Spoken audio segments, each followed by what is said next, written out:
Whip because Lone Whip beats short hop aerials, and you don't want to be dealing with him at ledge because Incineroar's got really good ledge dropping skills. Definitely. Skyjay is a veteran from the scene as well, versus Spargo, a young man who's just up and coming, but he's getting insane results. Skyjay was also in the States, a little bit of farming, or so I heard. But definitely both are doing really well in their respective regions. Spargo does hail from the northwestern side of the Mexico, and from my home city, actually Tijuana, which is where I currently reside in, while Skyjay is from Puebla. If you've ever heard of that place, is where Smash Factors are usually held, or they've been held for the longest time, so please do not sleep on them. However, Spargo right here showing clear dominance, and as he tries to get the spike, he keeps the pressure on at all times. Careful here. Oh my goodness. Don't try to challenge him that deep down stage because you're going to get caught by a Lone Whip, and that's one of the more annoying things that can happen when you try to challenge him off stage like that. You have to watch out for this recovery too, because the way that Incineroar challenges ledge with that down tilt can beat you out. It is still Pyra Mythra though. The range that Pyra Mythra have because of stuff like that, Circuit's gonna cover you every time, and then you switch right back to Mythra, who has way better frame data. It's gonna punish you. Currently getting kind of boxed out a bit though. Yeah, I have to agree with you. However, we've seen that even though Pyra and Mythra do sport a good range and kill power, maybe comparable to Incineroar's, with Pyra under the control of the EGs, it could help out. However, we've seen in the first stock how good Skyjay is to basically reverse Uno card. Like, you were trying to get me off stage? Well, listen, I got some of it for you. That Alolan Whip can be just so good to gimp the EGs with their exploitable recovery, I would like to say. And careful here because both of them are fighting to get those spikes. Exactly. Oh, once again, Spargo is just making sure that he waits for the whiff punish after a Alolan Whip at the high points of recovery. You're not going to die to that one just yet because it's fresh, but going deep off stage for the Nair, I like the attempt. You could even go for a Darkest Lariat on those two because you could get a trade and force a stage spike possibly. You just got to watch out for giving up stage too much. It's good to go for it on occasion, but once you go for it too much, you give up ledge like this, and now you got to try to get by. You're never going to get by that down air. That's such a huge hit. And Spargo takes game one. Yeah, he was fishing for it for the longest time. The first time he got punished with an Alolan Whip, but the second time in the last dog game, which is the one that counts the most, he definitely gets it in just a beautiful fashion.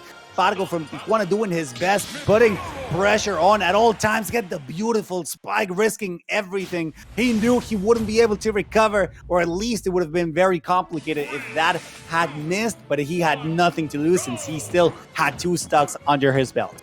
I love Spargo's pressure game, man. It's just so good. He always makes sure that he is right on top of any of your defensive routes you want to take. And then after he gets the data on how much you want to behave out of those, he just keeps that pressure on. Luckily for Spargo, he didn't get revenge there because that would have gave him back neutral. But now Spargo, keeping him stuck at the ledge, that Nair's been so good, Cirque, over and over again, and just catching him on landings. Finally finds a revenge, but he's not letting him get it, and a big punish. Yeah, and that's when you want to be like very mindful of when you do that that revenge on this guy. Yeah, that's not enough to kill just yet, but you gotta be extremely mindful of when to use it, because you might think Spargo is going super aggressive, right? So he's eventually gonna hit me, I can revenge, that's fine, but what if he doesn't? That's the tricky part. You basically set yourself up for a punishment, and you're not talking about just any other player. It's Spargo right here showing insane dominance. He is not going to recover. 3-1 more stock. Simplification of dealing with the edge guard. That's how you deal with this matchup, because if you box with Incineroar on stage too much, that's when you let him get back in the game. But the moment you push him off stage, that's when you're going to take him out. And a little bit too far away from that one to make it back, so it worked out for him there. But Spargo still with such a healthy lead. All you got to do is just keep forcing him to ledge, find those grabs, find those quick strings, and just keep him off there, because we already saw Spargo keeps winning off stage over and over.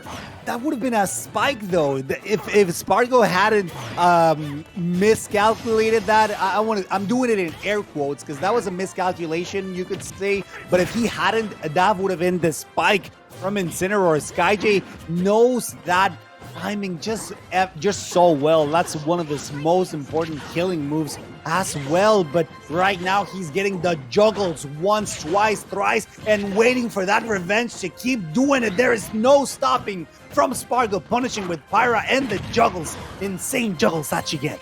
You pretty much can't even cross jump in the skies at that point either. Oh, just the single hit there. I love what Spargo tried to do. Yes. If you caught him with that, that's it. You're just free falling there. But now last stock, Incineroar's pretty. Oh wow, down throw the up smash, expecting maybe a Nair at a disadvantage. Okay, this is like it's just still very rough here for Skyjay. But Incineroar with one revenge does get back into it pretty quick. Down tilt the forward air, keeping that pressure on. But my God, that is such a massive hitbox. Luckily, he's still alive just a second longer.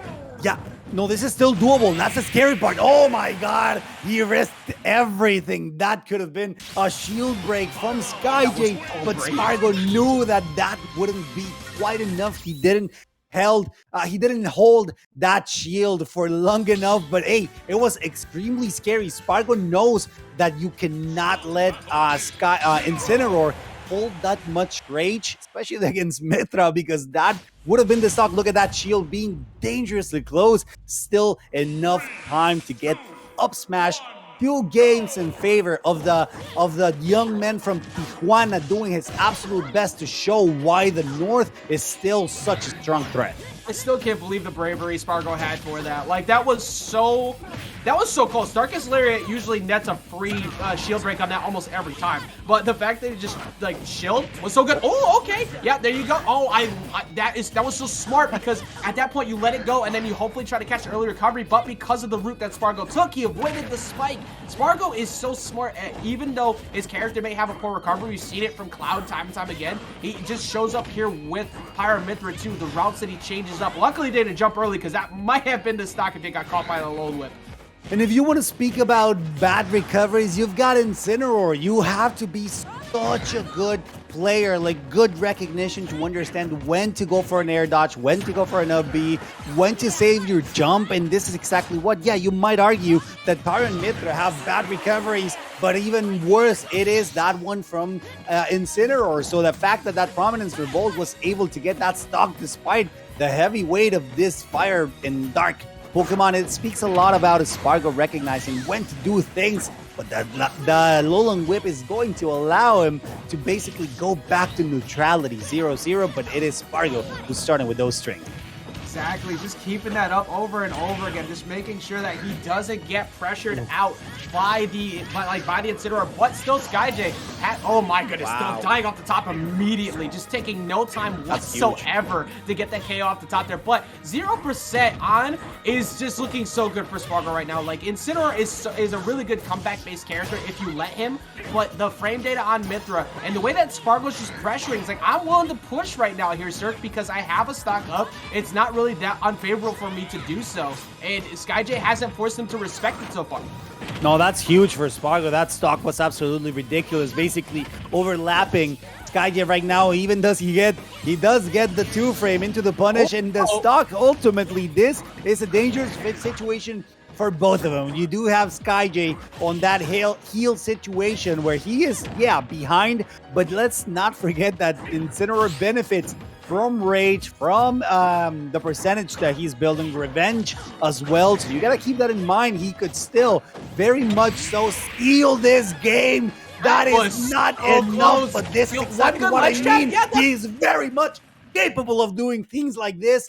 Skyjay is not out of this winner side of bracket just yet, AJ. One good ledge trap, that's all you needed, and that's why you have to worry about Incin as the match goes on towards the last stock. Now, Pyra and Mythra are so good at boxing you out, but Incineroar is so good at just capitalizing big on big whiff punishes like that, going straight to 87%, and because of that poor recovery, you can do that as much as you want, but if that Nair catches, it's a very that's a long move. That move lasts for a good amount of time. It's like start up a frame 3, like 40 frames in total. It will cover you on that spot, and that pushes this to a game 4. I'm loving it. I wanted to see this set honestly go to a game 5 because of the skill of these two, and what looks like, Skyjay giving us a little bit more hope at that.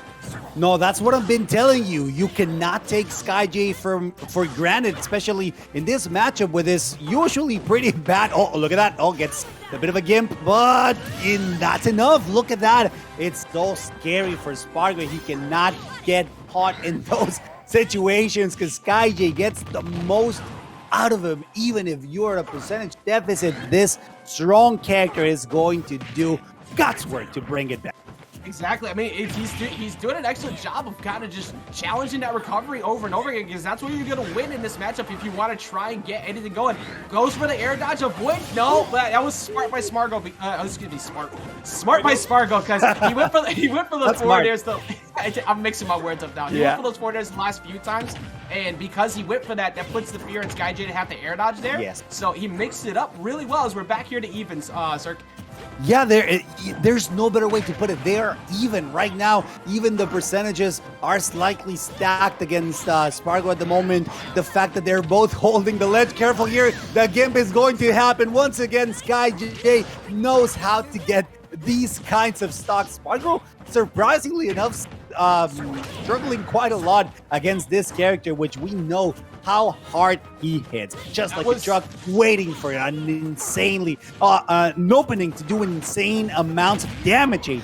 Okay, speaking of catching him, trying to drift away from that so he can catch him with a lone whip punish on stage, but he doesn't get away. And Skyjay's been not only eliminating a majority of the offstage play that Spargo's been going for, but now he's beating him at ledge when he's the one on ledge trap. Spargo is kind of struggling a bit here. You got to watch him for that nair once again, and he catches him, and we're going to a game 5. No way, Skyjay figured it out. He's got the download complete. You can see it in his body language, how he's psyched up, all pumped up, whereas Spargo is like very introspective, as he usually is. He digests every single bit of information just to adapt it to the next game. We've seen him fall off in these kinds of situations, but this is something that you cannot afford as Spargo, who was on the lead up until now, when Skyjay is showing insane levels of adaptation. I can feel the fear of people who put points on Spargo in the chat just going crazy right now.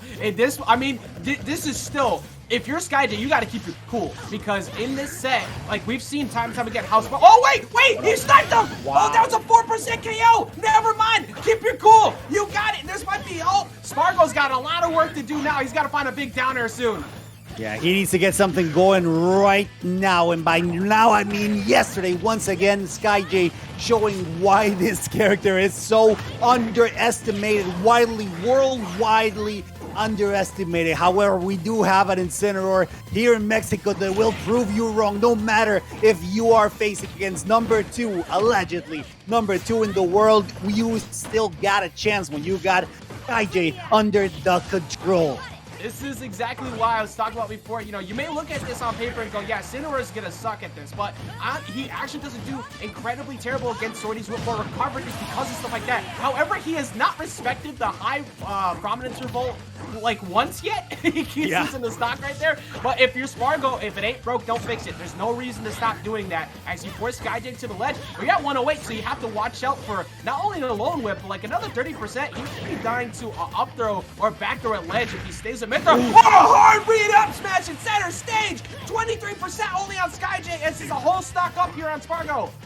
Funnily enough, he didn't need a lot to get that stock, considering he had revenge. But look at him go for the up smash instead. What an insane turn of events. And this is where Skyjay wants Spargo by the ledge and without too many options. However, this is the opportunity that he needs. However, he's still not finding them just yet. 45% that will allow him to play with it a little bit further, but he cannot afford to get hit just like that. Catching that'll be just in time. What a recovery track from Spargo. Not done just yet. Spargo putting in some effort here to get back. Only 45%. Doesn't get hit on the revenge that he's looking for there. So now he's forced to try and box with them straight up. You have to watch out for any throws. Nair out of shield. Gets the read. No, he misses the lone whip. Now he's got to deal with a ledge trap with the Darkest Lariat. Pushes him off, Cirque. We're not finding anything good from Spargo coming out. He's just being super cautious, super respectful, and at some point I would have to say he may be a little scared too, because we've seen how devastating Skyjay is with his Incineroar. He just needs an opening, but he's not finding it just yet. They have to be extremely respectful of each other. Percentages evening out, but it's not too different, and it's still in Skyjay's favor. He doesn't need much to get that stock, so how is Spargo going to get it? Oh, no punish on the revenge. Tries to go for a grab. Whips out on the grab. Tries to go for jumping into up air. He catches him on Delta up air though, and he's not done just yet. tries to go for the ledge, gets forced off with the throw. He's got to deal with another ledge trap here as he goes all the way off stage to catch him after the alone whip. That was so damn close. But if Spargo whips there, that's game. He decided to challenge him for it. He takes it out. Skyjay almost had an incredible run back up a 3-0, but he ends up going down here finally at the end. I cannot believe Spargo ran that back. He's so good, but Skyjay also incredible. Cirque, what a ridiculous winter semis. And you know what? The most important thing that I want to point out here is you guys could see it from the player camera. Skyjay was absolutely stoked about that match, about this set in general. He was happy. He was ecstatic that he had such a good game against a good set against one of the best in the world right now. That speaks volumes of the improvement that the Mexican scene has been trying to prove for the longest time. However, it is Spargo who is positioning himself still in winners. We're still got a couple matches from Skyjay though, so if you're rooting for him, he's still not out of the competition. I want to see who has to deal with Skyjay and losers, man, because nobody's going to be happy about that. Hoppy's going to have to fight Skyjay on the other side of losers quarters. Luckily, we get the other two losers quarters matches, and so I can't wait to see more of that. What incredible composure you have to have in that situation. Ridiculous. Because if you don't, yeah, that's it. Like, you're playing against a character who's built on a comeback mechanic, much like Incineroar, so you're trying to keep your cool, and you like, every time we saw him go off stage, he got reverse edge guarded. Kept his composure to still go for it on the last stock.